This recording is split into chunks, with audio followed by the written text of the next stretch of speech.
Hey guys, welcome back to the channel. Today I want to talk about something to keep in mind as you're making decisions, particularly medical decisions, when it comes, for example, to your loved ones, when it comes to decisions around serious illness and end of life.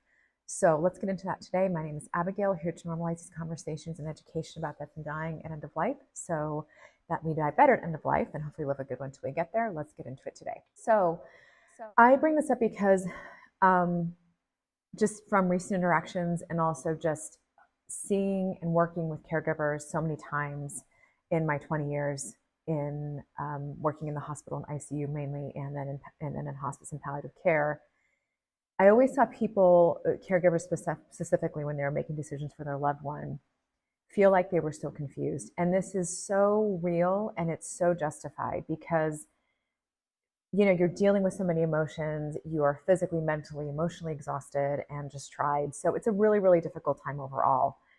But the one thing I wanted for you to keep in mind is, because I would see so many caregivers really understand cognitively, really understand in their heads and in their brains that, hospice right now is the right choice for mom, dad, whatever, because they clearly understood that, their loved one wasn't benefiting anymore from these other types of treatments that they were doing, and that it was really causing them a lot of distress and really impacting their quality of life. And these are all people's own definitions of what quality of life means to them, all that kind of stuff. So what quality of life might mean to one person is not going to mean the same to the other person, okay?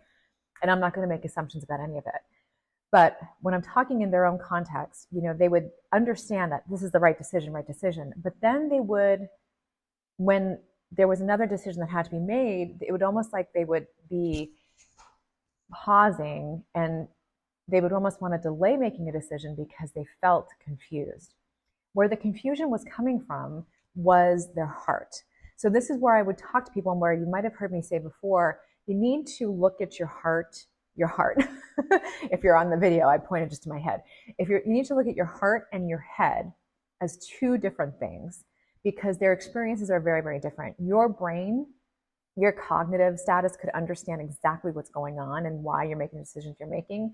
But your heart is like, they're like two different siblings, fighting over what to have for lunch, for example. And, your brain is like, yep, I know we need to do this. We saw A, B, so therefore C is a choice. Your heart is going to be like, no, no, no, no, no, throwing a tantrum in the corner. It's going to be the one that's feeling all the grief, all the anticipatory grief, that's feeling all the anxiety, all the fear, everything. And this is where people feel like they confuse it with confusion. And they think, oh, I really am not sure about what to decide on, because it can feel really confusing when your head is telling you one thing and your heart is telling you the exact opposite. Like, no, do everything possible. Let's just try one more time. Maybe there's a miracle. There's all those things. So what I want to say to you is, number one, this is so common and so healthy. If you're feeling this way or have experienced this, or if you do experience it, I hope you get all the support that you need.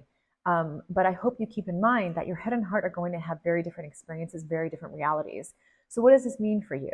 It means to continue to make decisions cognitively as you are, and then you need to work with the right people to address all these other emotions that you're trying to process. This is why working with hospice, for example, or working with a palliative care team before you go into hospice for your loved one or yourself, why this is so important, because you need to be able to work with these other holistic parts of your being. You're going, right, we're not just physical, we're not just mental, we're also emotional, we're spiritual. So you need to make sure you pay proper attention to all those aspects of yourself as well. So just a quick reminder, always make sure that when you're making these medical decisions and you feel confused, you can even write it down. Say, what's my head thinking? What does my head understand? And then let me talk about my heart on another column. And you're going to see that they're not going to match.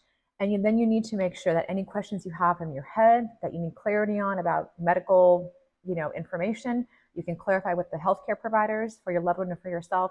And then under your heart section, you make sure that you get the right care from a licensed therapist or counselor, or working with a counselor on your hospice team or palliative care team. All right, let me know if you have any questions. I like to keep these short because the subject matter is, it can be a lot. So I'm thinking about you. I love you. Thank you so much for tuning in. Let's continue to normalize these conversations and education about death and dying so we have a better end of life. And I hope you live a great one till we get there. All right, take care.